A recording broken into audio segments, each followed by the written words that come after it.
Buenas tardes, buenas tardes, buenas tardes a todos, buenas tardes a todas. Comenzamos esta última mesa de- del Foro de Interoperabilidad y Gobierno del Dato en Salud. Quiero agradecer a las 6 la oportunidad y la invitación para moderar esta mesa, que además, como última mesa del foro y cierre de esta reunión, pues no puedo otra cosa que tildar de mesa estelar. Es la mesa en la que yo entiendo que vamos a oír y vamos a ver un resumen, una visión integradora de todo lo que se ha podido ir hablando en estos días y en este día previo. Como yo lo voy a tener la oportunidad de cerrar la sesión, no os voy a aburrir. Voy a comentaros y voy a introducir a a los ponentes. Y sí que quiero lanzar la forma de organizarnos. Vamos a presentar la mesa por orden. Cada ponente va a explicar su visión y sus propuestas. Y al final haremos una ronda de preguntas y un espacio para el diálogo y para los comentarios que desde los participantes queráis hacer. Las cuatro personas que me acompañan y con las que tengo el gusto de compartir esta mesa eh, representan para mí los diferentes ejes en los que nos enfrentamos al gobierno del dato en las instituciones públicas del Sistema Nacional de Salud. Yo creo que vamos a asistir como en un partido de dobles a una forma de interpretación de los movimientos desde todos los ángulos, desde el ángulo más estratégico, más central, hasta el que puede hablar más del modelo o organización o explotación de los diferentes datos. Yo creo que va a ser algo digno de ver y recordar.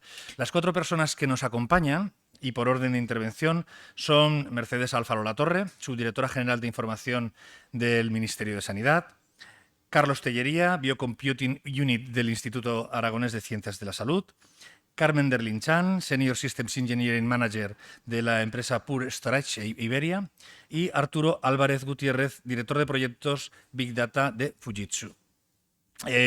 Como os digo, va a empezar su exposición la doctora Alfaro. Y bueno, cuando estaba preparando de forma, os puedo asegurar, rápida esta mesa y pensaba en Mercedes, no os puedo ocultar que, bueno, pues es una situación un poco diferente a la de cualquier otro ponente de una mesa en la que yo pueda intervenir. Mercedes ha sido mi jefa, con lo cual no me atrevería a decir nunca nada.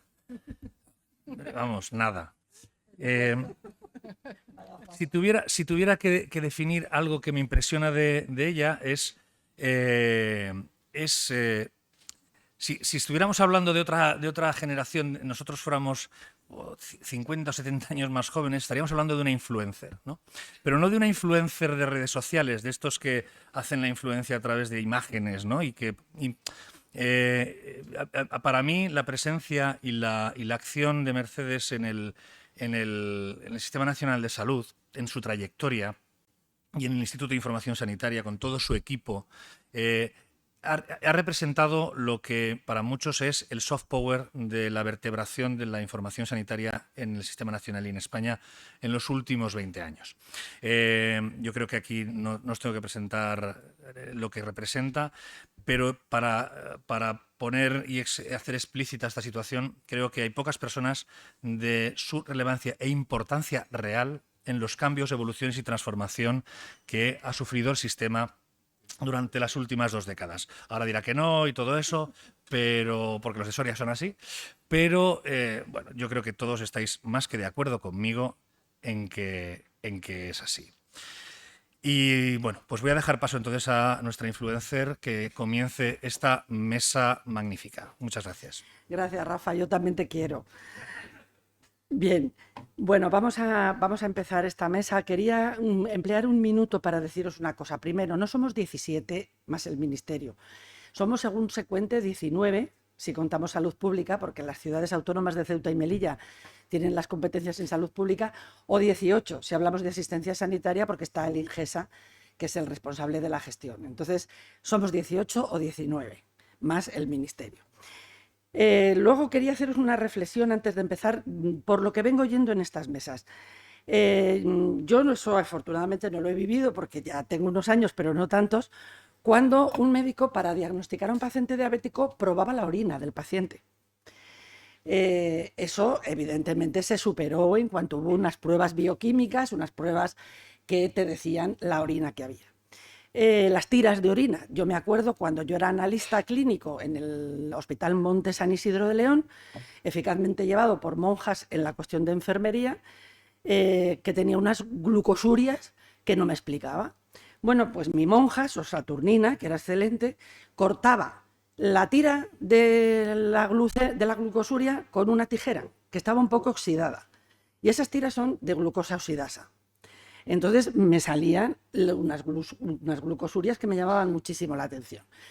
En la mesa anterior se decía, ¿es el algoritmo o es el médico el que se equivoca? Quiero decir, viejas historias traídas a tiempos modernos, pero siempre esa incertidumbre siempre la vamos a tener. Y después empezó, ahora pensáis que es que los médicos nacen escribiendo en una historia clínica. Pues no. Cuando se hizo la reforma de la atención primaria, por ejemplo, muy pocos médicos, solo las primeras promociones de médicos de familia, escribían en la historia clínica. Y la estrategia, y por eso el cambio cultural y el cambio profesional de las personas necesita cocerse, fue abrir unas historias clínicas administrativas, esto lo hicimos en el INSALU, que se las poníamos todos los días con unas hojas en blanco en la mesa de los médicos cuando pusimos el programa de cita previa. Ya sabíamos qué pacientes iban a venir, pues la historia clínica. La historia clínica la retiraba el celador, pues muchísimos días, semanas, meses, igual de blanca, que llegaba a la mesa del médico. Hasta que empezaron a escribir, porque unos empezaron a escribir, en las sesiones clínicas decían yo escribo, tú escribes, es que hay que escribir, es que no se puede llevar todo en la cabeza. ¿Qué quiero decir con todo esto? Pues que ese cambio que estamos pidiendo organizacional, que ese cambio, las tecnologías están maduras, pero el cambio de la organización es necesario, sí, pero hay que hacerlo y hay que saberlo hacer. Y además hay que tener paciencia, por muy rápida que vaya esta sociedad, porque la realidad es muy, muy tozuda, pero muy tozuda. Entonces probablemente podamos hacer las cosas más rápido que antes, pero tampoco esperemos milagros, tampoco esperemos milagros. Bien, y ahora ya paso a hablar de las estrategias para el gobierno del dato en el Sistema Nacional de Salud. Si pasas la primera, por favor. Como no veis en absoluto, perdón, que tengo yo esto. Como no veis en absoluto, traigo en esta transparencia que se puede distribuir cuál es el contexto normativo sanitario en el cual nos movemos a la hora de hablar de gobernanza de datos. Y traigo a colación, pues desde el Convenio de Oviedo, que nos está hablando de la ética, de los derechos de los pacientes, de cómo se deben tratar los datos, hasta, por supuesto, la Ley de Autonomía del Paciente, la Ley de Cohesión y Calidad, los reales decretos que lo desarrollan, la Ley de Salud Pública. No voy a abrumaros con ellos, pero que sepáis que tenemos un marco normativo, un contexto sanitario normativo que nos tiene que ir rigiendo.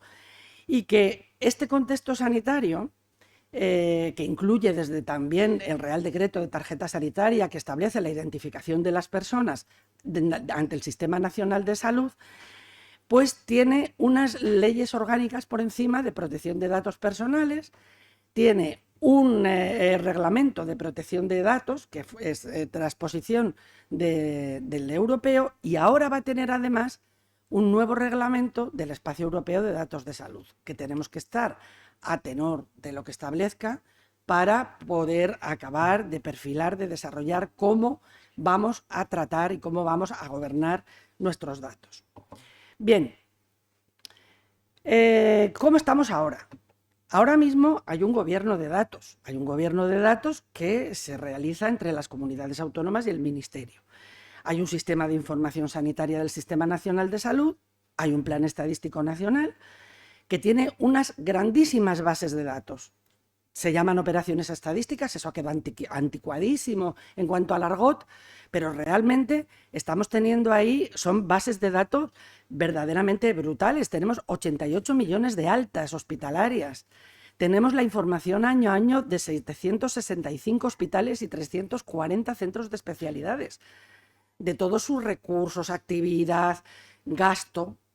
Tenemos los datos de una cuasi cohorte de 4.800.000 personas, de cuyas historias clínicas de atención primaria se extrae como dato estructurado una serie de variables que nos están hablando de qué morbilidad se atiende, qué comorbilidad se atiende, qué resultados se están teniendo, qué parámetros de buen control hay, qué gasto farmacéutico, qué prescripción farmacéutica hay, qué derivación hay al segundo nivel. En fin, les hemos llamado hasta ahora estadísticas, pero realmente son grandes bases de datos. ¿Y cómo se está gobernando ahora? Pues las comunidades autónomas y el Ministerio, Consejo Interterritorial, y había hasta hace un par de años una subcomisión de sistemas de información del Consejo Interterritorial que dependía directamente del propio Consejo. Y por otra parte, en aquellas operaciones que son parte del Plan Estadístico Nacional, pues ateniéndonos, además al contexto sanitario, a lo que marcan las autoridades estadísticas, tanto nacionales como europeas. Bien, con esto, como os comentaba, pues tenemos los 89 millones de altas hospitalarias, esos 4,8 millones o una encuesta de salud en la que cada 2 años visitamos 23.000 hogares. Entonces eso también es una grandísima base de datos. ¿Qué ha pasado? Pues ha pasado que, ¿qué hemos hecho en esta época? Pues hemos llegado en ese seno del Consejo Interterritorial, insisto, que hemos ido todos, a una serie de acuerdos de normalización, a una serie de acuerdos de gobierno del dato, que es, por ejemplo, pues cómo se identifican las personas, que es a través de la tarjeta sanitaria que se normalizó en su día, cómo estamos registrando los recursos, cómo los definimos y los catalogamos, el RECCES, cómo identificamos y registramos a los profesionales a través del REPS, cómo identificamos la morbilidad, los procedimientos, los medicamentos, pues a través de las correspondientes clasificaciones internacionales, los nomenclator, etcétera. ¿Qué modelo de datos son los que vamos a interoperar para la atención, para su uso primario? Efectivamente son conjuntos de datos lo que se interopera, no es toda la información. Hemos llegado al acuerdo de utilizar SNOMED. España ingresó en el selecto club de la ISDO, hoy SNOMED, en 2009, paga su cuota anual y distribuye licencias gratuitas en todo el país a toda persona o institución que esté interesado. Y por otra parte, pues tenemos una serie de normalización para hacer todas las estadísticas de gasto sanitario, que son las que establece la OCDE, OMS, Eurostat, System Health Account. Bueno, pues tenemos unas reglas del juego y además hay una serie de grupos de trabajo que han establecido esas reglas. Lo que pasa es que se han establecido casi para cada subsistema de información. Todos esos grupos de trabajo, de tarjeta, de sistema de información de primaria, de la base de datos clínica y primaria, de sistema de información de hospitales, del CMB de listas de espera, contabilidad analítica, todos estos grupos de trabajo están en pleno funcionamiento y son los que han ido estableciendo las definiciones, los vocabularios, los flujos, los indicadores, etcétera, etcétera. Y por otra parte, tenemos una serie de unidades técnicas, como es la unidad técnica de la CIE, que es la más veterana, compuesta por representantes expertos de todas las comunidades autónomas, la unidad técnica de registros de la BDCAP, que también está representado por todas las comunidades autónomas, están representadas todas las comunidades autónomas, y el Centro Nacional de Referencia y la unidad técnica de SNOMED. En la unidad técnica de SNOMED no están representadas todas las comunidades autónomas porque no todas disponen de expertos en SNOMED. Entonces ahí se pidió en la subcomisión que aquellas comunidades que tuvieran expertos, pues que por favor formaran parte de este grupo, de la unidad técnica. Y ahora, ¿qué pasa? Pues que estamos en un nuevo escenario. Estamos en un nuevo escenario en el que se crea hace 2 años, o 2 años y pico, la Secretaría General de Salud Digital, Información e Innovación del Sistema Nacional de Salud. Las comunidades autónomas, algunas otras, algunas antes, otras a la vez, están teniendo, se están organizando sus propias unidades directivas de salud digital, porque la salud digital ha pasado a tener una entidad de tal categoría que evidentemente no se puede estar ya con remiendos sobre los organigramas, sino que necesitan su propia estructura y con una claridad importante de sus funciones. Y por lo tanto, además, en el Consejo Interterritorial se crea una comisión de salud digital, de la cual depende la antigua subcomisión de sistemas de información, que ahora pasa a llamarse subcomisión del sistema de información del SNS. Y se crea una subcomisión nueva de servicios y tecnologías de salud digital. Subcomisiones que por su propio reglamento interno están llamadas a trabajar de manera mixta y a componer grupos de trabajo mixtos cada vez que se considere necesario. Entramos ya entonces en otro modelo diferente de gobernanza. Unos grupos de trabajo que traen las ideas de las comunidades autónomas y del Ministerio, unas subcomisiones donde se validan de alguna manera las propuestas de los grupos de trabajo, se discuten o se devuelven a esos grupos de trabajo, y una comisión de salud digital a quien se eleva finalmente la aprobación, la cual en algunos casos muy concretos, tiene a su vez que elevarlo al Consejo Interterritorial. Este es nuestro escenario y en ese escenario pues tenemos que encajar el evolucionar hacia un espacio de datos de salud. En ese escenario tenemos que encajar una gobernanza del dato diferente. Tenemos que acostumbrarnos ahora a nuevas metodologías, a nuevos paradigmas, y lo que tenemos que ver es cómo repensamos toda la organización que ahora tenemos para que sea eficaz, para que sea eficiente y para que nos permita seguir trabajando con la misma nivel de coordinación y confianza que nos manejamos hasta ahora, pero mejor, porque es cierto que el mayor hándicap que tenemos que superar era que se trabajaba por subsistemas y no se tenía una visión transversal de todos los sistemas de información. No hace falta recordar que de la misma manera se trabajaba la interoperabilidad para uso primario en cuanto a la propia tarjeta sanitaria, la historia clínica o la receta electrónica, y que evidentemente ahora forman parte también de este nuevo modelo de trabajar. ¿Qué principios tenemos que seguir teniendo? Pues se han dicho a lo largo de este foro varias veces, y la verdad es que nunca nos tenemos que cansar de repetirlos. Beneficio de la salud, todo en beneficio de la salud, de la equidad y de la eficiencia del sistema que pagamos entre todos. Y por lo tanto, eso es básico. Ética, calidad, seguridad y protección de datos.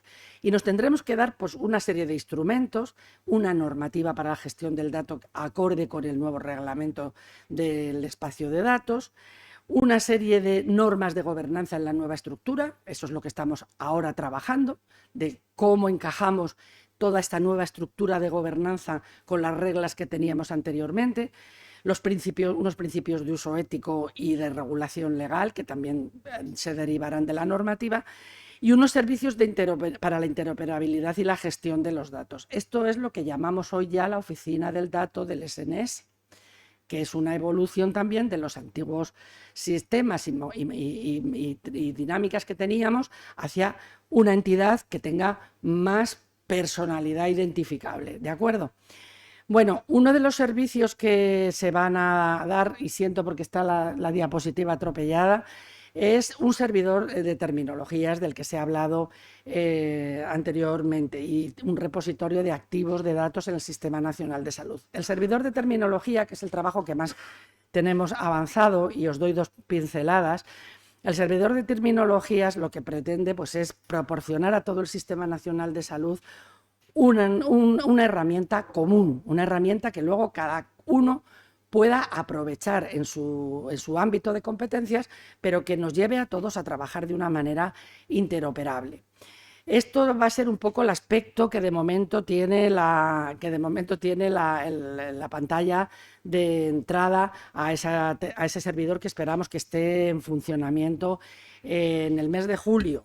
Entonces, como veis, pues lo que está diciendo es cómo se puede acceder, qué tipo de qué contenidos tiene y en cuanto a contenidos, pues esto es lo que en una primera instancia, excepto en algunos catálogos de productos nacionales que no están todavía desarrollados, el de historia clínica sí lo está, pero los otros se están desarrollando, de entrada va a tener todos los desarrollos de la CIE, CIE-O, los procedimientos, la CIAP2, el LOINC, SERAM, el ORFA también, el DESNOME, tanto la versión internacional como las versiones nacionales, y luego los catálogos de los proyectos europeos del Patient Summary y de la receta electrónica. De la misma manera de medicamentos, pues va a tener el Nomenclator y el ATC. Bien, bueno, en el catálogo de recursos semánticos son los que conocéis, pero puestos ya de una manera más ordenada. Como no se ve nada en la transparencia, pero insisto que está a vuestra disposición, pues no se puede ver. Pero bueno, pues es que la verdad que tengo yo que a estas alturas saber que hay que poner la letra bastante más grande. Bien, bueno, en SNOMED, que fundamentalmente es lo que ahora mismo interesa que se use difusa y profusamente, entre otras cosas, para tener cada vez más experiencia dentro de nuestro país, pues ahí lo que se detalla es que va a estar la versión internacional, la edición española que está publicada por SNOMED Internacional, la edición española adaptada a la extensión española adaptada por el Centro Nacional de Referencia y la extensión de medicamentos que publicamos en el Ministerio con la ayuda de la Agencia del Medicamento.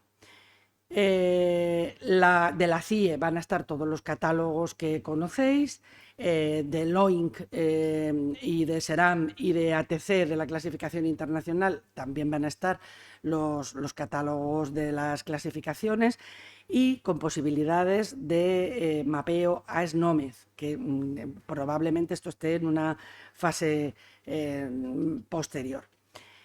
Estos catálogos que os digo de los proyectos europeos están, los de los nacionales, como os comentaba, algunos no están.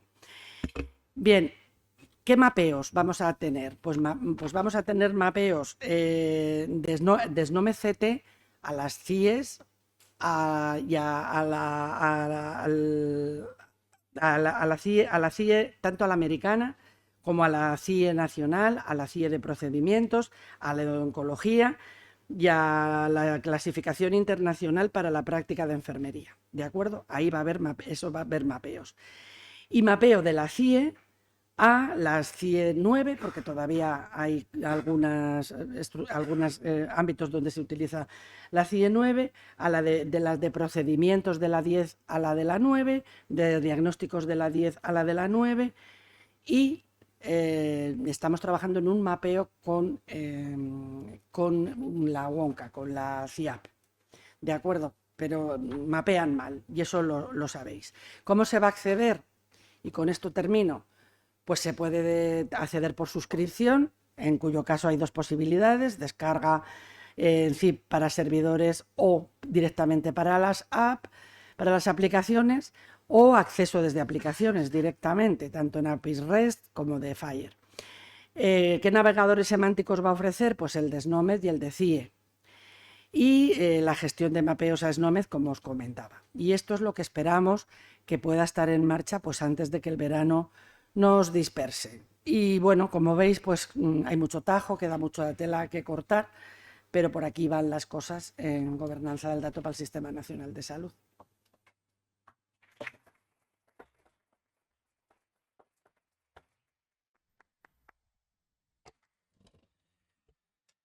Gracias, Merche. El segundo participante en la mesa es Carlos Tellería, físico, ingeniero informático y trabaja como investigador y arquitecto de datos en la unidad de biocomputación del Instituto Aragonés de Ciencias de la Salud. Es profesor asociado de la Universidad de Zaragoza y responsable del proyecto BIGAN, Big Data Sanitario de la Comunidad de Aragón.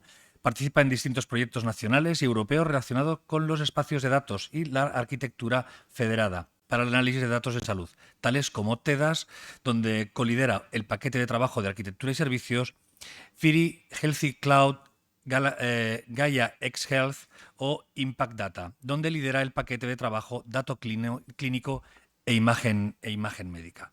Así que os dejo con Carlos. Carlos, cuando quieras. Muchas gracias, Rafa, y muchas gracias a la organización de las 6, en particular a Carlos Gallego, por invitarme a participar en este foro y contaros un poco la experiencia y lo que hemos estado discutiendo pues, en muchos de estos proyectos nacionales y europeos que citaba ahora Rafael. 15 minutos van a dar para muy poco y al final yo creo que voy a acabar planteando más preguntas que respuestas, pero por lo menos intentaremos dar unas cuantas pinceladas de qué es lo que se está discutiendo en este momento a nivel europeo y en otros foros sobre todo lo que tiene que ver con gobernanza del dato en espacios de salud. Cuando hablamos de gobierno del dato, lo hemos venido hablando a lo largo de todo el foro. Estamos hablando de calidad del dato, de cómo validar esa calidad, de cómo validar los datos, de cómo mejorar esa calidad de los datos. No voy a hablar mucho de este tema porque la calidad del dato daría para varios congresos enteros. Estamos hablando de cómo gestionar los metadatos, de cómo gestionar el data discovery, es decir, yo necesito encontrar datos para hacer un estudio, dónde y cómo puedo encontrarlos. Estamos hablando de la trazabilidad de los datos, de poder hacer auditoría de cómo gestionamos esos datos, del linaje de los datos. Y este linaje de los datos respondería en cierta forma o está relacionado con lo que preguntaba antes Jesús Galván sobre la responsabilidad, ¿no? Es decir, tenemos que saber trazar de dónde vienen los datos y cómo estamos llegando a las conclusiones. Tiene que ver con cómo gestionamos el control del acceso a esos datos y cómo podemos hacer una compartición segura de los datos. Tiene que ver con la gestión de datos maestros, la gestión de estándares también y de normalización. Se ha venido hablando mucho de este tema. Aquí solo mencionaré, relacionado con el tema de la calidad, que la normalización y la estandarización son elementos imprescindibles para garantizar la calidad del dato, pero que ni de lejos son suficientes. Hay muchos más elementos que intervienen en esto y el ejemplo que ha contado antes Irene Vall-d'Hebron es un caso claro y ejemplos como esos podemos encontrar docenas, ¿no? Y el gobierno de datos tiene que ver también con los procesos de revisión y de mejora continua. Dentro del contexto de los proyectos europeos, fundamentalmente de TEDAS, que es una joint action convocada por la Comisión Europea en la que participan la práctica totalidad de los Estados miembros de la Unión Europea y que de alguna forma ha sido el foro en el que se han generado las propuestas para que la Comisión elabore la propuesta legislativa del espacio europeo de datos. Nosotros hemos trabajado fundamentalmente sobre este modelo, está un poco pequeño, también tendréis disponibilidad de la imagen, pero es lo que nosotros denominábamos el ciclo de vida del dato y el user journey, el viaje del usuario del dato, ¿no? Hay una fase inicial de cómo se preparan esos datos que afecta fundamentalmente a los proveedores de datos, de cómo los recolectan, de cómo los normalizan, de cómo los catalogan. Y luego hay un momento en el que hay un usuario, que es cualquier institución, cualquier investigador, cualquier persona que tiene una pregunta que hacer a esos datos. Y a partir de ahí empieza a interactuar con el sistema, ¿no? Entonces, la propuesta legislativa del Espacio Europeo de Datos, al final lo que hace es recoger una serie de elementos organizativos que tienen que ver con cada uno de estos pasos, de cómo los datos van fluyendo desde el origen de uso primario, donde se han cogido, hasta el final, y cómo van participando estos distintos elementos en ese viaje del usuario y en ese ciclo de vida del dato. Y eso implica que uno de los elementos fundamentales para conseguir la gobernanza del dato supone definir claramente los roles y responsabilidades de cada uno de los actores que participan en todo esto, que son muchos, ¿vale? Y habrá que ver quién vigila la calidad del dato, quién controla el valor científico o ético o social de los proyectos de investigación que se aprueban o de los proyectos de análisis que se aprueban, es decir, quién autoriza y en base a qué autoriza el acceso a esos datos y establecer normas comunes sobre cómo hay que hacer esa autorización. quién controla los resultados finales y cómo esos resultados al final revierten a la sociedad, se hacen públicos, etcétera. Dónde y cómo se catalogan los datos, que es uno de los elementos fundamentales. Es decir, si yo quiero hacer un data discovery, si yo quiero saber dónde puedo tener datos para responder a una pregunta, necesito tener esos datos perfectamente catalogados. Bueno. Es importante definir los usos y los modelos de uso que tenemos para los datos. Y son muy distintos. Y aquí hemos venido hablando de distintos ejemplos, distintos proyectos. No es lo mismo cuando estamos hablando de monitorización de la salud pública, que es un uso claro de los espacios de datos. Recordemos que uno de los elementos que ha impulsado definitivamente dentro de la estrategia del dato a nivel de la Comunidad Europea el potenciar el desarrollo rápido, rapidísimo del espacio europeo de datos sanitarios fue precisamente la experiencia con la pandemia del COVID. Es decir, la Comisión Europea se encontró en un momento que tenía que tomar decisiones de política sanitaria y de monitorización de la salud pública a partir de unos datos que le llegaban tarde y mal. Y necesitaba articular un mecanismo que le permitiese gestionar eso en condiciones. Entonces, ese caso de uso tiene un modelo de gobernanza y tiene una forma de gestionarse que será distinta de lo que puede ser un mecanismo de regulación como el que propone el que necesita la EMA, las agencias del medicamento, con su proyecto Darwin, que va muy alineado con el espacio europeo de datos, porque él tiene otra misión distinta. Cuando estamos hablando de evaluación de tecnologías sanitarias, que sería también regulación, estamos hablando de otro uso distinto que tendrá un modelo de gobernanza ligeramente distinto, aunque al final los datos vienen del mismo sitio y se procesan de forma parecida. Si estamos hablando de proyectos de investigación, y sobre todo en investigación base, o proyectos de entrenamiento de modelos para generar tecnología que pueda ser aplicada al ámbito asistencial, estamos hablando seguramente de otros modelos de gobernanza distintos. Habrá elementos comunes, pero hay elementos que hay que diferenciar y habrá que trabajar muy bien cómo gestionamos todo esto. Hay problemas, sin ninguna duda, cuando estamos hablando de dato tan sensible como el dato sanitario, hay problemas con la privacidad y con la legalidad. Una de las cosas que se ha detectado a la hora de hacer un estudio a nivel europeo de cómo está funcionando este tema es que hay importantes incoherencias y diferencias en cómo los países interpretan el Reglamento General de Protección de Datos.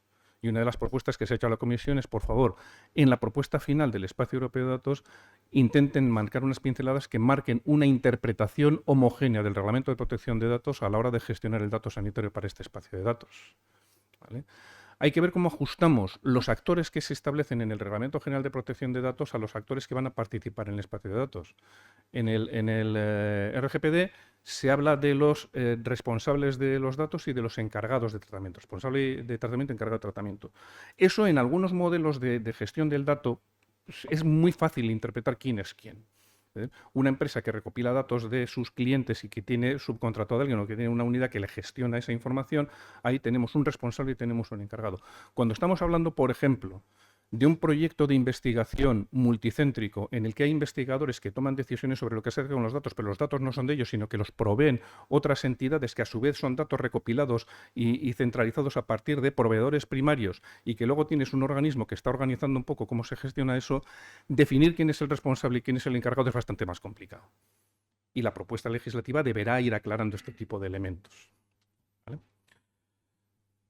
Y luego el tema que también se ha hablado aquí y se ha hablado hasta la saciedad, temas de pseudonimización, anonimización, definir claramente esos conceptos y además teniendo en cuenta un hecho claro, es decir, desde el dato perfectamente identificado hasta el dato totalmente anonimizado no tenemos compartimentos estancos, es un continuo y un continuo que depende mucho del tipo de dato que tenemos, de la pregunta concreta, del contexto de los datos que tenemos. Y al final lo que habrá que establecer es un nivel de riesgo y ver qué es lo que somos capaces de asumir o lo que desde la perspectiva legal se permite asumir como riesgo de reidentificación y no tanto de reidentificación, que es un elemento que se insiste mucho, sino de qué información podré conseguir yo a la que no debería tener acceso, ¿vale? Que implicará reidentificación, pero no solo la reidentificación. Por eso es que al final todas estas cosas son bastante más completas y surgen muchas más preguntas que respuestas. Todo esto se está discutiendo, evidentemente, y hay propuestas que se han lanzado a la Comisión y al Consejo para ir definiendo, ¿vale? Relacionado también con la privacidad y la legalidad en lo que tiene que ver con la perspectiva desde los ciudadanos. Hay países donde para poder procesar datos de los ciudadanos se requiere un consentimiento informado, en otros no. La legislación española es bastante más laxa en ese sentido y a través de la disposición adicional 17 de la Ley de Protección de Datos permite, siempre que se cumplan determinadas condiciones, el tratar con los datos de los pacientes. Pero tendremos que preservar siempre el derecho de oposición. Por tanto, el modelo de opt-out es el modelo al que se está intentando llevar todo el espacio europeo de datos. Es decir, los datos de los pacientes, de los ciudadanos, se pueden procesar por defecto, cumpliendo condiciones de anonimización o pseudonimización y una serie de criterios adicionales, pero siempre hay que reservar o respetar el derecho del ciudadano que quiera que sus datos no sean utilizados para esto. Y entrar en modelos de consentimiento informado generalizado pues resulta bastante más complejo de gestionar y de manejar, por lo menos en el corto o medio plazo, ¿vale? Ahí entran en juego todas las iniciativas de data altruism, de cooperativas de datos, que pueden tener un cierto papel en esto, pero yo creo que ese papel va a ser, de momento, por lo menos limitado, pero habrá que explorar también un poco esa iniciativa. Al final, la clave, desde el punto de vista de los ciudadanos, pivota en dos elementos que van relacionados. Es decir, la transparencia. Es decir, hay que ser transparentes en cuanto a cómo estamos usando los datos de los ciudadanos, qué estamos haciendo con ellos, qué resultados estamos obteniendo, qué beneficios obtiene la sociedad de esos datos. Y eso buscando siempre generar confianza. Es decir, los ciudadanos tienen que confiar en que estamos tratando bien sus datos y que lo que estamos haciendo es para beneficio de todos. Tenemos que tratar los datos con seguridad, pero también con eficiencia. Y muchas veces querer tener demasiada seguridad limita la eficiencia. Hay que ser ágiles a la hora de poder ofrecer el acceso a los datos para poder obtener respuestas a las preguntas que necesitamos.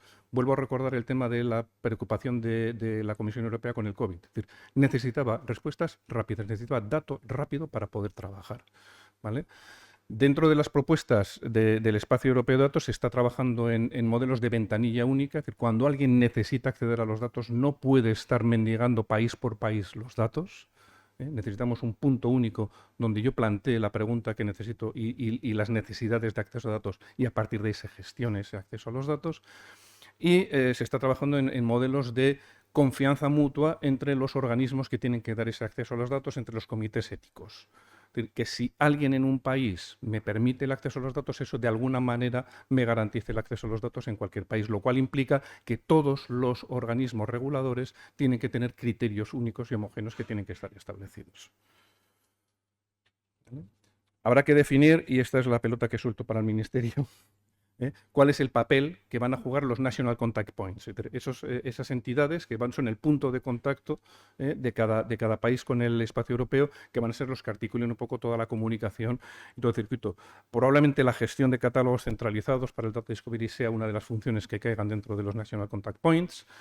Ver un poco cómo se gestionan los Health Data Access Bodies, los organismos que garantizan el acceso a los datos, si va a ser único a nivel nacional, si va a haber varios, si van a estar coordinados. Bueno, hay una serie de retos, de elementos que habrá que terminar de definir y en el que, pues en el caso nuestro, pues el Ministerio de Sanidad tendrá que tomar una decisión y organizar un poquito esta gestión, ¿vale? Bueno, modelo de cómo puede ser un catálogo de datos federado. Podemos hablar mucho, pero ahí tendréis la imagen.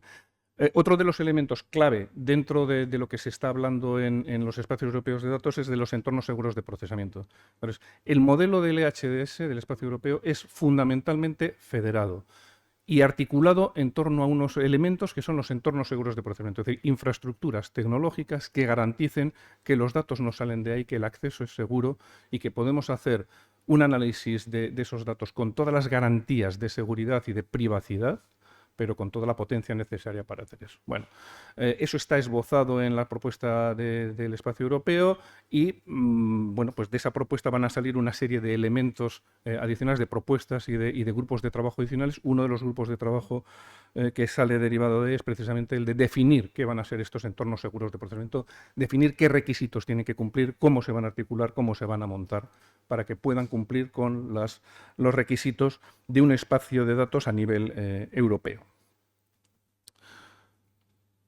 Otra propuesta de arquitectura que se está planteando en algunos escenarios y en algunos proyectos se están pilotando.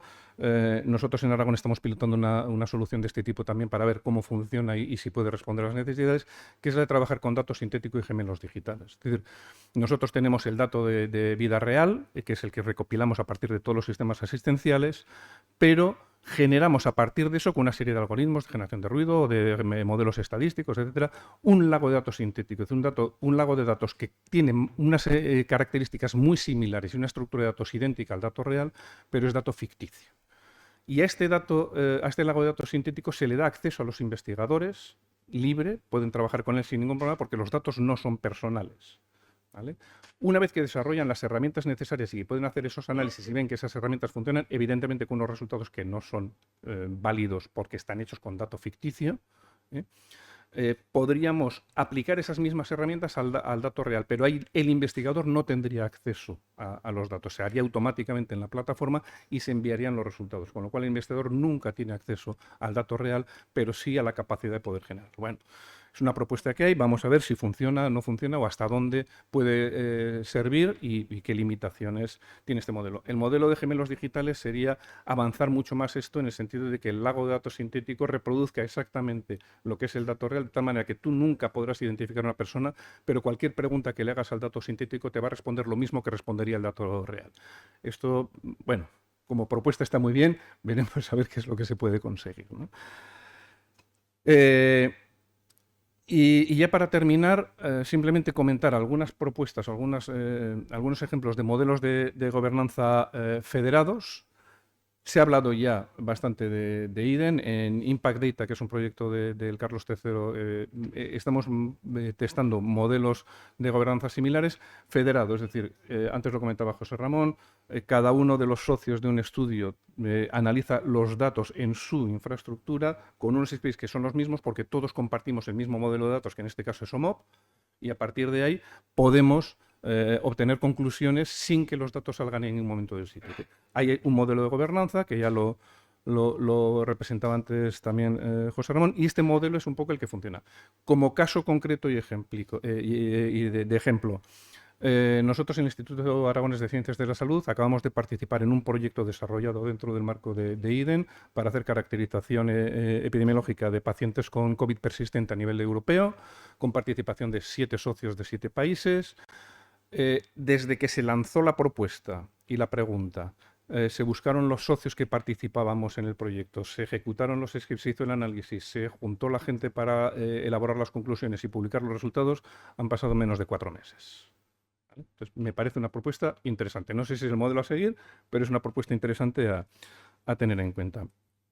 Y ya por último, tened en cuenta que el espacio europeo de datos hay una regulación que va a ser de obligado cumplimiento, pero el espacio europeo de datos no es el mundo de los espacios de datos, no es el mundo de las infraestructuras de compartición de datos, no es un absoluto. Hay en este momento montones de iniciativas a distintos niveles, europeas, nacionales, promovidas desde la Dirección General de Salud, promovidas desde la Dirección General de Investigación, con participación público-privada o solo pública. Y lo que tenemos que conseguir y en lo que estamos trabajando es en intentar que todas estas piezas vayan encajando hacia un modelo común. Es decir, que al final todos podemos participar y que haya quien provea tecnología y pueda acceder a los datos del espacio europeo, porque eso genera riqueza. Y que los que tienen que trabajar con el espacio europeo tengan infraestructura y tengan soluciones y podamos enlazar el dato clínico con la imagen, con el dato genómico, con los biobancos y con todo. Y conseguir que esto encaje y que esto funcione. Es en lo que estamos y, como podéis observar, tenemos trabajo para rato. Gracias.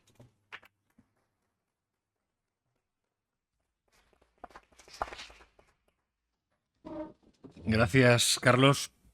Nuestra tercera ponente es doña Carmen Derlinchan, Senior System Engineering Manager en Pure Storage Iberia.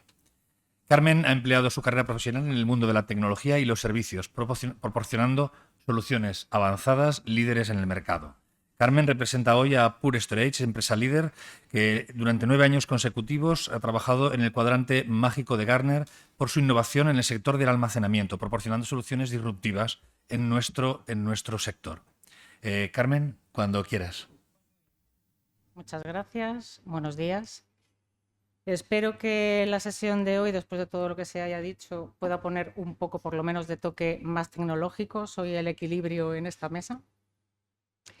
Y bueno, para mí lo más importante en la sesión de hoy es poder también decir cómo tecnológicamente podemos ayudar con todo lo que son nuestras soluciones a esta parte de la estrategia del gobierno del dato. Y para empezar a hablar y por empezar desde el principio, voy a presentar quién es Pure Storage, porque seguramente alguno de vosotros no conocerá quién es la empresa. Y comentaros aquí que Pure Storage es una empresa que nació hace unos 12 años y que vino al mercado realmente para cambiar totalmente el modelo de datos, el almacenamiento de datos tal y como se concebía hasta ese momento.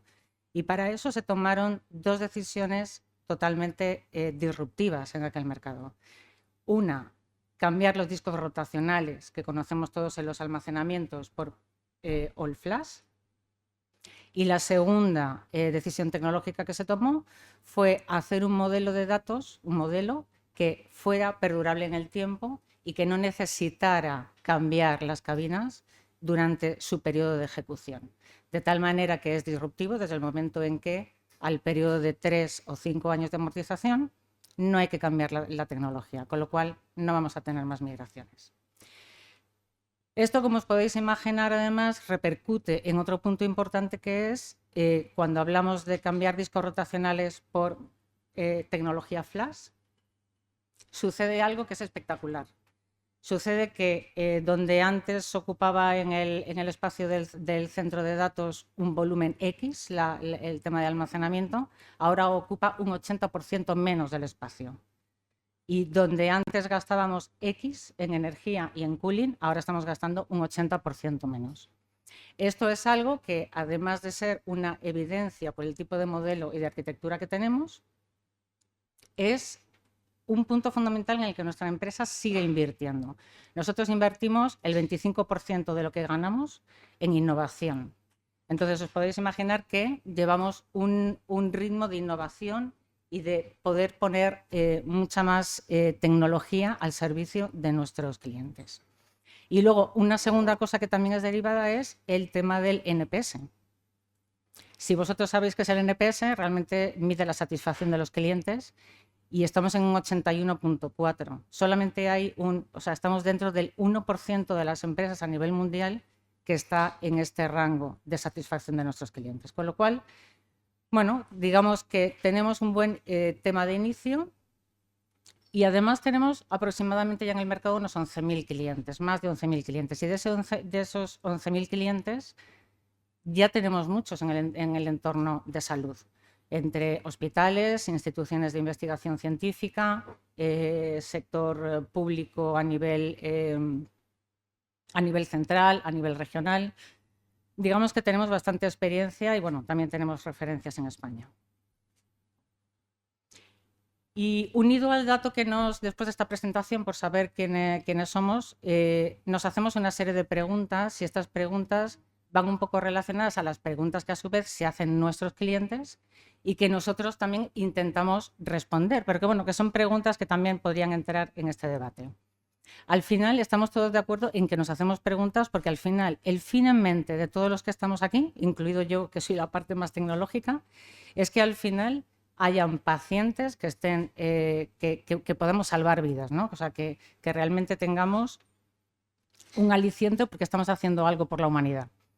Y esas son las primeras preguntas que tenemos que responder. Y las segundas preguntas que tenemos que responder, que también han salido aquí en algunas de las ponencias, es qué podemos hacer para mejorar la experiencia. Es decir, al final, tanto los pacientes como todos los diferentes actores que están dentro de este ciclo de vida del dato tienen que mejorar la experiencia, tienen que poder trabajar de forma eficiente con todo lo que estamos diciendo aquí.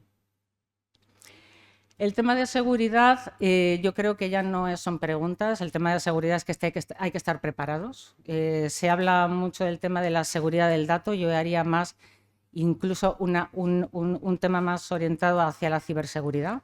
Y tenemos que tener información muy sensible que tiene que estar bajo una protección muy exhaustiva, porque si no la tenemos podemos poner en riesgo una información muy sensible de los pacientes. Y luego con todo esto, pues por supuesto, pues siempre queremos mejorar el TCO, luego nos hacemos muchas preguntas de cómo mejorar, hacer más con menos, también ha salido en muchas de las ponencias.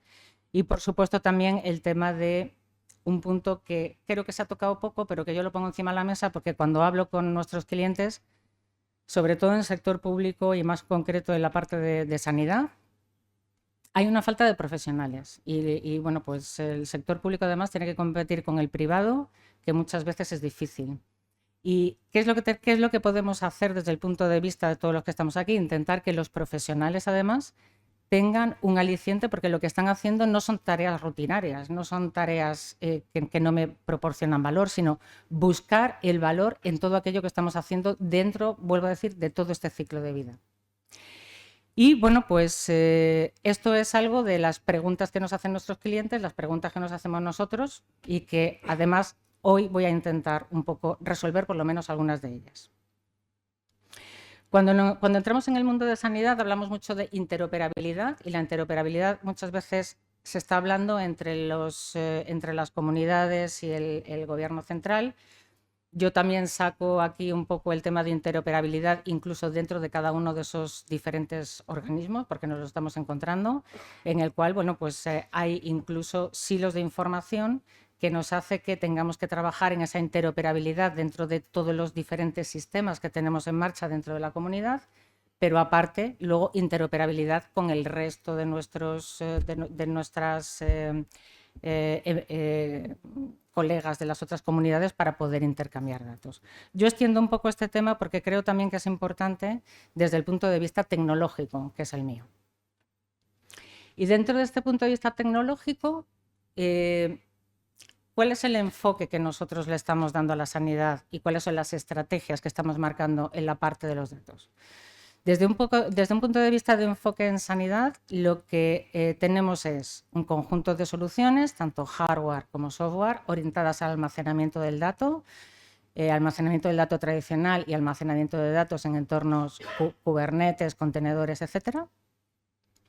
Que conjuntamente con nuestras alianzas, que son muchas, todas las que hay ahí y seguramente alguna más, es que no he podido poner más porque no me cabía efectos prácticos, pero que conjuntamente con nuestras alianzas lo que damos es servicio a todos los sistemas que tienen nuestro entorno sanitario, desde todo lo que es la parte de gestión, de VDI, backup y todo este tipo de cosas que puedan parecer tonterías, pero que luego al final es gran parte del trabajo de lo que hay que hacer. Todo lo que tiene que ver con el tema de registro médico o registro de salud, como se está hablando, o historia de salud, como se está hablando ahora. Imagen orientada tanto a la parte más radiológica y todas las imágenes con esta parte más radiológica a el tema de patología digital. Y que además esto empieza si el primer grupo de soluciones daba un número bastante grande en datos. Cuando empezamos a hablar de este segundo bloque, estamos empezando a decir que se nos multiplican por 10, ¿vale? Pero cuando estamos hablando de genómica, que es la tercera parte donde también trabajamos, en esta parte de genómica que necesitamos básicamente dos cosas. Necesitamos un alto performance para poder trabajar en estos ciclos del genoma y además el tema de todo lo que tiene que ver con la disponibilidad de los datos y con acortar esos periodos, acortar esos periodos tan largos, con lo cual en estos casos multiplicamos muchas veces, si la primera es 1, podemos multiplicar hasta por 100. Es decir, que nos tenemos que preparar ante un volumen de datos muy grande. ¿Cómo atacamos nosotros esto? Y estas son nuestras estrategias. Empezamos un poco con el tema de nuestra arquitectura, la arquitectura esa disruptiva que os dije en la primera slide, que es la arquitectura Evergreen y que significa que no vamos a hacer más migraciones. Ahora lo vamos a poner un poco, acortando así lo que son los costes y acortando todo lo que son los ciclos y el poner en riesgo los datos cada vez que migramos en épocas de migración. Por otra parte, el tema de la protección de datos ante ataques ransomware, que creo que os va a interesar también lo que os voy a contar. Otra estrategia que es el tema del Data Hub, como una unidad para esa interoperabilidad. Y por último, una parte que también creo que es importante, que es, y que lo hemos estado comentando, si el cloud sí, cloud no, podemos poner los datos sensibles en determinados sitios. Bueno, podemos poner incluso los datos en formato cloud en nuestras propias instalaciones, en un service provider o en el cloud de Amazon, si queremos, pero bueno, siempre con la seguridad que eso lleva. Y consumiendo solamente por aquello que estamos utilizando, en lugar de utilizar un almacenamiento que a lo mejor no vamos a amortizar o no vamos a rellenar hasta dentro de un tiempo. Y aquí os cuento un poco el tema de la gracia o de la magia de nuestras soluciones, que aplica a cualquiera de las tres áreas que hemos comentado. Y está muy relacionado con lo que es el ciclo de vida de datos en la atención médica en general.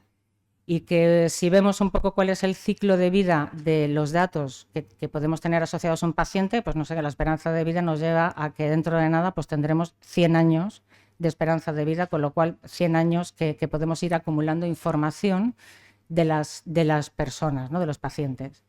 Por otra parte está el ciclo de vida de datos que cada uno de vosotros quiere, puede o la legislación obliga a guardar, que todavía creo que no está muy bien definido. Cada uno de vosotros está tomando las medidas oportunas y que por el momento podemos marcar que son 30 años, pero que cuando hablo con vosotros la gran mayoría me dice que, bueno, que todavía no se han planteado tener un fin de almacenamiento de los datos. Luego hay otro ciclo que es más corto aún, que es el ciclo de las aplicaciones, ¿vale? O sea, cuando estamos hablando de los packs, cuando estamos hablando de los secuenciadores, bueno, pues normal que hay veces que tenéis que cambiar de aplicativos y que, bueno, pues que se estima más o menos en el mercado que andan en torno a 10 años. Pero luego lo más curioso es que la parte que debería ser la commodity en todo esto, que es la tecnología, resulta que nos hace un ciclo de vida como mucho de 5 años. O sea, si reflexionáis sobre esto, es una tontería. Estamos diciendo que condicionamos todos nuestros ciclos de vida de todo lo que hemos dicho anteriormente a un ciclo tecnológico que casi nadie de vosotros veis. Dicen, bueno, no, si es que yo el almacenamiento no lo veo. Para mí es una commodity, pero en el fondo no lo es, porque todos aquellos que se dedican a trabajar en estos ciclos de vida, al final tenemos que contar unos costes y tenemos que contar un tiempo y un esfuerzo muy grande de mucha gente para poder estar haciendo migraciones, o sea, volver a comprar tecnología a los 5 años y no solamente volver a comprar aquello que ya compramos, aquella misma capacidad, sino además migrar los datos con el coste que ello conlleva. Y aquí es donde Pure Storage, con su estrategia de cómo gestionar esta parte de los datos, lo que propone es no utilizar nunca más el sistema anterior, sino utilizar el nuevo sistema que está basado en esa arquitectura evergreen, con un modelo de suscripción de por vida a todo lo que son las innovaciones, con lo cual en el momento que estaríamos haciendo esos refrescos, o sea, esos cambios de cabinas a los 5 años, nosotros lo que estamos proponiendo es que haya un refresco tecnológico sin interrupciones. Es decir, cambiamos las controladoras, hacemos consolidación si tenemos módulos de flash más densos. Podemos hacer lo que queramos, adquirir la última tecnología de Pure sin hacer ningún tipo de disrupción y sin volver a comprar almacenamiento que ya habíamos comprado. ¿Esto qué nos va a ahorrar? Muchísimo. No solamente lo tenéis que ver con la visión de ahora, lo tenéis que ver con la visión de lo que va a pasar en el futuro con estas ingentes cantidades de datos que vamos a tener. Si no buscamos una solución al respecto, pues podremos poner mucho gobierno de datos, pero al final tendremos una tecnología que nos parará a la evolución. Ahí lo dejo como reflexión. Y cuando hablamos también de la estrategia de los datos, me gusta muchas veces decir que somos una empresa de almacenamiento, o sea, de software que crea nuestro propio almacenamiento. Y lo digo porque realmente la inteligencia en las cabinas está en el software. Y cuando vemos cuáles son los tier, vemos que hay un tier que está más unido a la propia plataforma hardware, pero tenemos otro tier que son los servicios de datos, que aquí es un poco donde va unido también al tema del gobierno del dato, ¿no? Es decir, nuestra misión desde un punto de vista tecnológico es hacer que los datos sean lo más óptimo posibles y lo más fiable posibles. Con lo cual, hay un conjunto de medidas que tenemos en nuestra software para reducir al máximo todo lo que es nuestro volumen. Es decir, que si almacenamos 1, podamos tener una reducción 10:1. Es decir, llegar a poder ahorrar 10 veces el almacenamiento que tendríamos sin reducción. En imágenes clínicas, por ejemplo, estamos en 1.5:1, pero aún así reducimos espacio. Cuando estamos hablando de asegurar, estamos hablando de un montón de medidas y estamos hablando de asegurar la disponibilidad. La disponibilidad, en nuestro caso, es 99.9999, 6 nueves. Estamos cerca del 7,9. Esto puede parecer una tontería, pero desde un punto de vista tecnológico significa mucha inversión por nuestra parte para garantizar todavía mayor disponibilidad de los datos. Como os he dicho, hay una gran parte de la magia que lo tiene que ver nuestra propia arquitectura, de no tener que parar nunca ante ningún momento por disrupciones, incluso por cualquier tipo de avería. Y luego entramos en el apartado de protección, hablamos también de activos, de centros de respaldo, pero hablamos también de seguridad. Y dentro de seguridad, quedaros un momentito con la palabra Safe Mode, porque en la siguiente slide os voy a decir cómo nosotros hacemos la seguridad del dato. Y todo esto, al fin y al cabo, lo hacemos porque queremos tener unos impactos operacionales. Y los impactos operacionales los tenéis a la derecha de la slide y van muy enfocados a, primero, que tengáis mayor rendimiento en la ingesta de los datos, que tengáis mayor rendimiento cuando se están haciendo los ciclos en la parte de genómica, que podáis tener mayor tema de seguridad. En fin, una serie de impactos operacionales que creo que merece la pena tener en cuenta cuando hablamos de los datos. Y cuando hablamos del tema de ransomware, que ya decimos que no es una cuestión de si va a pasar, sino que nos tenemos que preparar porque va a pasar, y precisamente el entorno de salud es uno de los entornos que últimamente están más atacados, y bueno, seguramente vosotros lo sabréis mejor que yo, pero digamos que, bueno, nosotros no somos una empresa de ciberseguridad, y os aconsejo que tengáis elementos de seguridad en vuestros sistemas. Pero cuando todo falla, porque puede fallar, cuando todo falla hay una última oportunidad de no morir, que es la cabina, que también puede parecer decir, ¡astras! La cabina es el último elemento donde podemos poner un grado de confiabilidad, de decir, por Dios, protégeme de lo que no he podido proteger con otros niveles. Y esto es lo que hacemos con la tecnología SafeMode que os dije. La tecnología SafeMode, al fin y al cabo, lo que hace es que activas un sistema por el cual los snapshots o las fotos, los snapshots que hacemos en el almacenamiento sean inmutables. Nadie puede modificarlo, ni siquiera el administrador. No solamente eso, ni siquiera el catálogo de acceso a esos snapshots. ¿Qué resulta en esto? Pues resulta que cuando realmente tenemos un ataque de ransomware que se ha preparado mucho antes, nosotros tenemos unos snapshots inmutables, con lo cual podemos volver a ellos y volver con un protocolo que existe. Existe un protocolo para poderlo y tienen que haber varias personas con varios códigos y varias claves para poder activarlo. Y es el último balón que nos queda, que además tiene un coste cero cuando compráis Pure Storage, es simplemente activar una funcionalidad, y que además ocupa poco espacio, es decir, necesitaríamos 1 tera para aproximadamente 500 teras de imágenes DICOM, ¿vale? Con lo cual creo que es una última medida y una parte de la estrategia que es importante. Os dije también sobre el tema de la consolidación de los datos, el tema de la interoperabilidad. Hay una parte importante que quizás no podemos entrar mucho en detalle, pero que cuando hablamos de los sistemas, también la tecnología muchas veces nos impide a que podamos poner en el mismo almacenamiento todo aquello que queramos tener. ¿Por qué? Porque existen cargas de trabajo que no tienen nada que ver unas con las otras. No es lo mismo las cargas de trabajo que tenemos que hacer con los PACS, con la genómica, con otras fuentes tradicionales. Es decir, cuando hacemos toda esta ingesta de información que producen los dispositivos, al final tenemos la ventaja de que sí queremos, que luego otra cosa es que podamos hacerlo porque hayan departamentos diferentes, empresas diferentes o lo que sea, pero tenemos la posibilidad por tecnología de hacerlo utilizando Data Hub. Y Data Hub, al fin y al cabo, lo que nos va a dar es una serie de características de rendimiento, proceso paralelo masivo y de una serie de aseguramiento del rendimiento con objetos de muy diferente tipo, con objetos totalmente aleatorios, pequeños, grandes, imágenes, ficheros, etc. Y por último, la última estrategia. Os comentaba antes también el tema de la adquisición, se adquiere en método tradicional, se adquiere en formato servicio, podemos hacerlo como un cloud-like.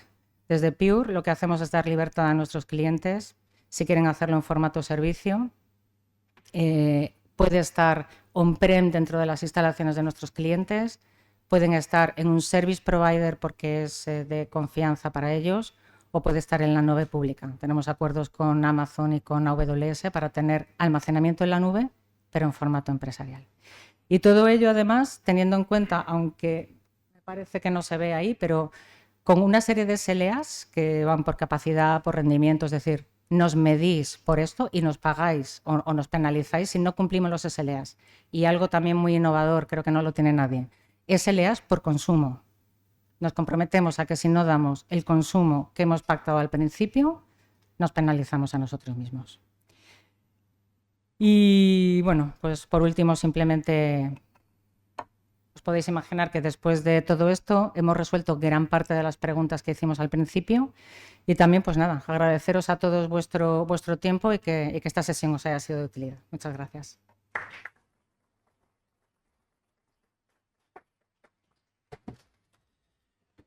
Muchas gracias, Carmen. Nuestro cuarto ponente, Arturo Álvarez, es ingeniero informático por la Universidad de Oviedo y lleva más de 15 años trabajando en el ámbito del análisis secundario de datos de salud, tanto en atención primaria como en atención hospitalaria. Es experto en integración, normalización y analítica avanzada de fuentes de datos sanitarios. Actualmente forma parte del Centro de Excelencia de Inteligencia Artificial de Fujitsu, realizando tareas de jefe de proyecto en el programa BIFAP de la Agencia Española de Medicamento y Productos Sanitarios. Arturo, cuando quieras. Muy bien. Pues nada, gracias a las 6 por permitirme realizar mi exposición. Y cuando me mandaste la convocatoria, pues estrategias de gobierno del dato, pues me imaginaba que íbamos a hablar de quién accede y quién no accede a los datos, pero al final vais a hablar también de lo que voy a hablar yo, que es la normalización, de la integración y de la calidad del dato. Entonces, esta, al ser la última, pues está muy bien porque puede ser un resumen, ¿no?, de las lecciones aprendidas durante, pues llevo 15 años trabajando en el proyecto BIFAP. El proyecto BIFAP para mí va a ser un piloto para el Espacio Nacional de Datos porque llevo 15 años integrando datos brutos en atención primaria de todas las comunidades autónomas. Entonces, lo que voy a hablar es de las lecciones aprendidas durante estos 15 años que puedan ser utilizadas en un futuro para el Espacio Nacional de Datos. Vale, y voy a hacer una pequeña introducción rápida, ¿no?, de que a día de hoy ya hemos conseguido que los gobiernos tengan claro, o sea, los gobiernos, las instituciones tengan claro que el dato es una parte fundamental en cualquier transformación digital.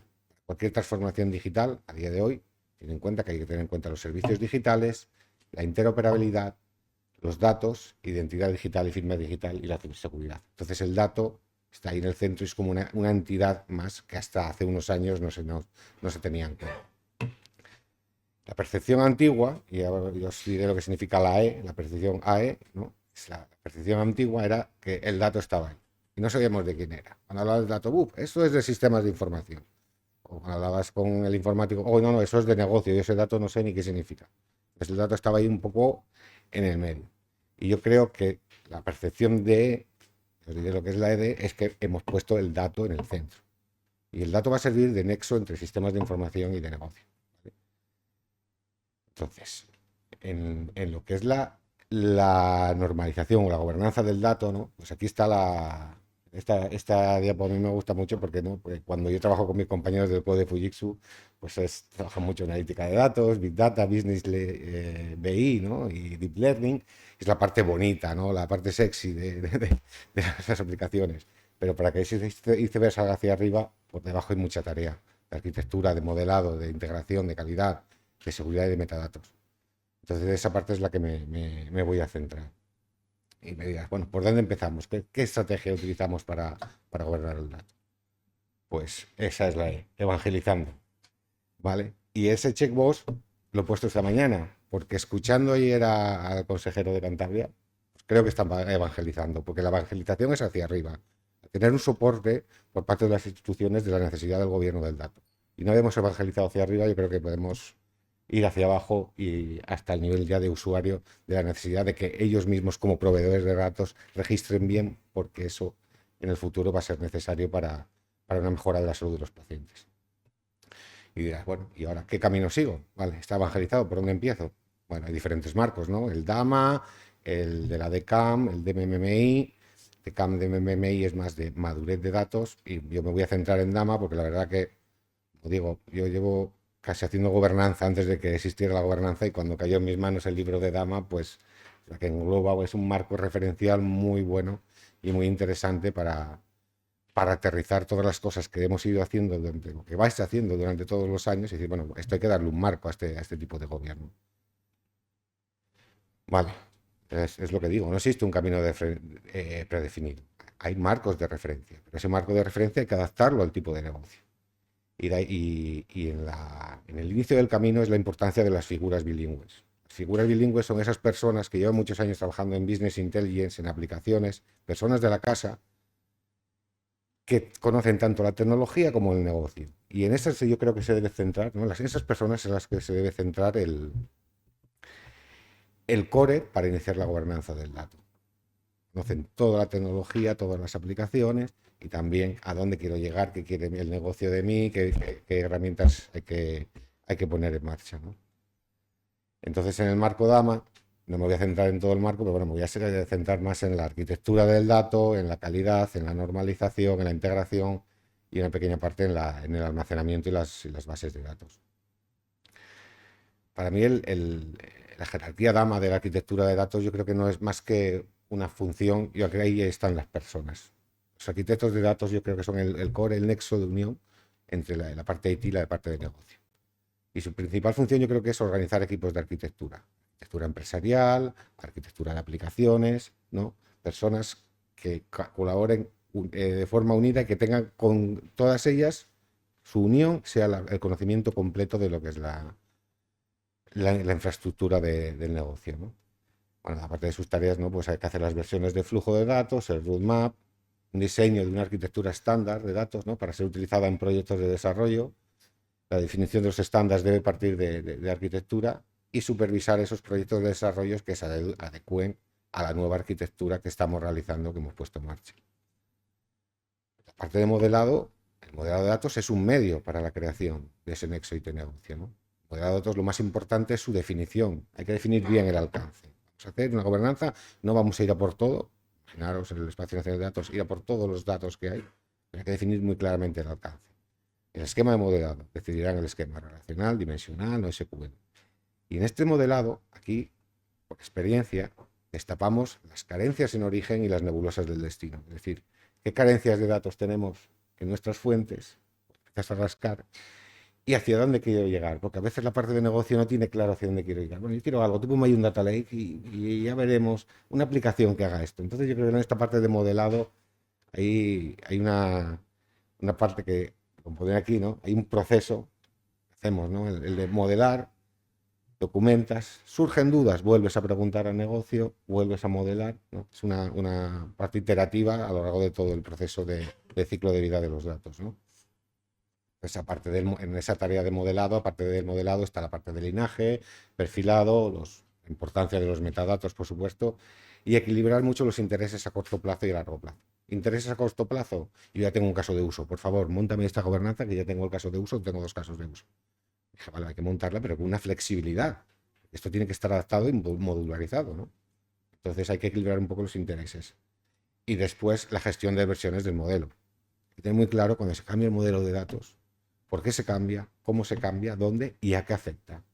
Afecta tanto en origen como destino. Origen de datos como destino de datos. Vale. Esta parte de almacenamiento de operaciones no la iba a poner, pero bueno, sabiendo que estaba Mercedes aquí, pues le he puesto la parte de Data Lake federados, ¿no?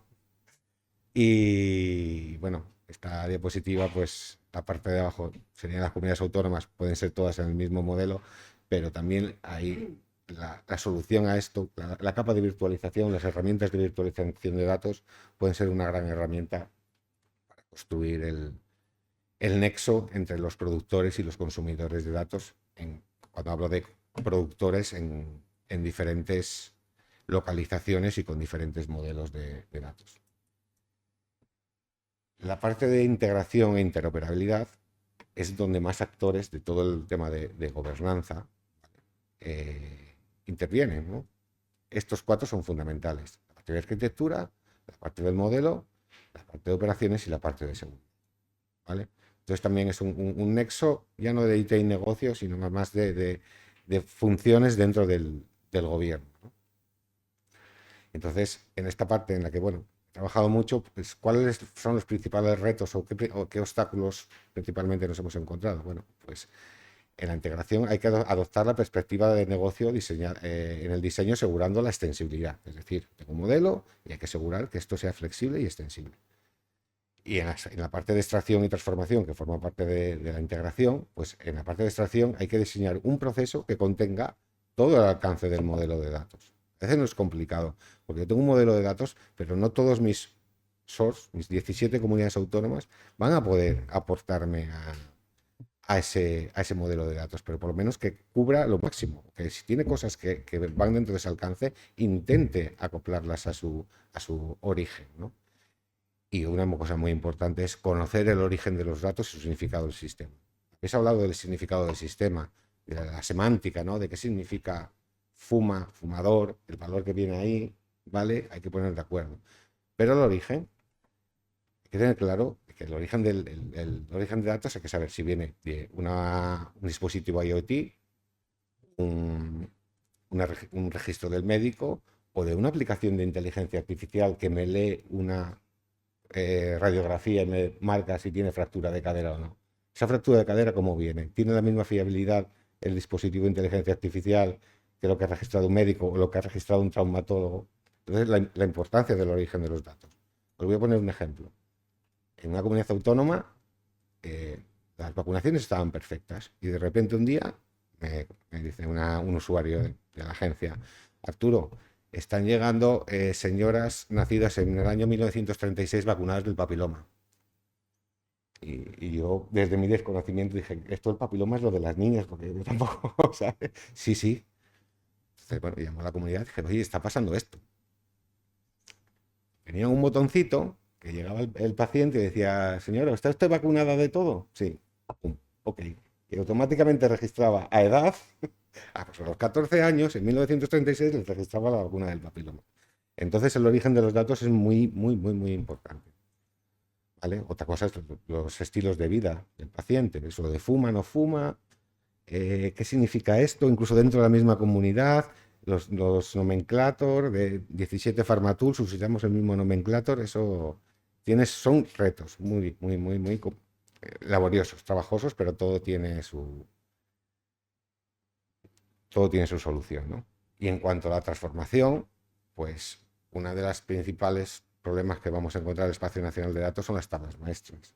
Las tablas maestras heterogéneas, eso yo he trabajado mucho, es una tarea ardua, ¿vale? Ya incluso dentro de la misma comunidad, lo hablaba con Carlos ayer, no tiene la misma tabla maestra de medicamentos en primaria que en hospitalaria. ¿Vale? Tenemos también prescripción por Código Nacional, prescripción por conjunto de intercambio. El conjunto de intercambio que propone el Ministerio muchas veces la comunidad tiene una extensión que ha ido añadiendo sus fármacos como lo ha querido. Entonces ahí va a haber un gran reto. Y el tema de la normalización. Hoy por fin es la primera vez que en un congreso de las 6 escucho hablar de uso secundario de los datos, por fin. Porque la interoperabilidad está muy bien, la normalización, entonces, pero cuando tú normalizas, hay que tener cuidado con que normalizas. No puedes perder la granularidad. Se hablaba, tú no puedes normalizar a la CIA, porque los infartos de miocardio están muy bien, porque hay un K75, pero si un infarto de miocardio con elevación de ST lo mapeas a un K75 y te olvidas de lo que viene escrito, el día de mañana, cuando tengas un caso de uso para analizar eso, lo has perdido.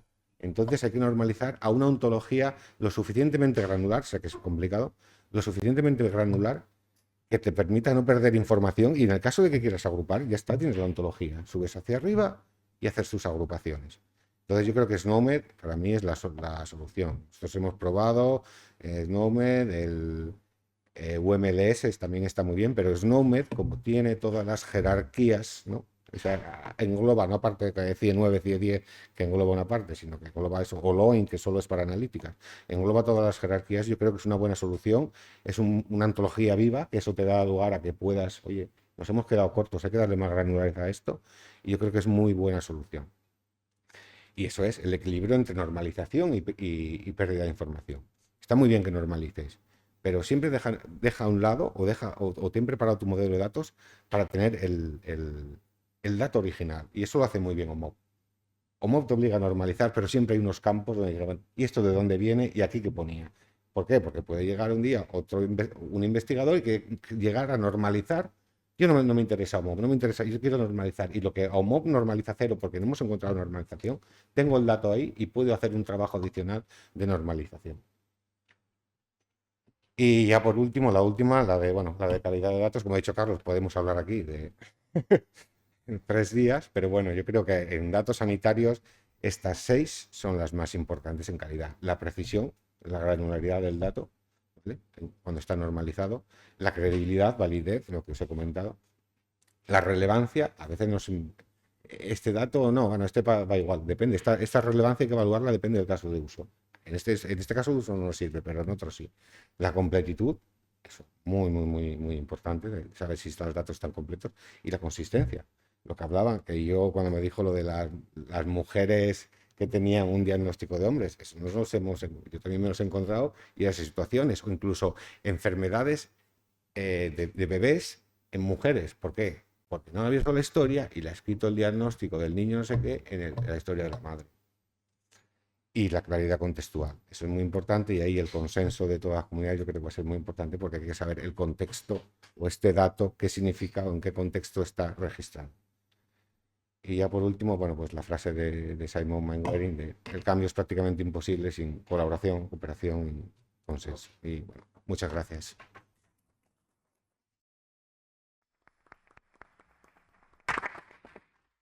Muchas gracias, Arturo. Bueno, con una puntualidad cántabra, hemos llegado a las 2 menos 1 minuto, con lo cual el tiempo para las preguntas es el que es.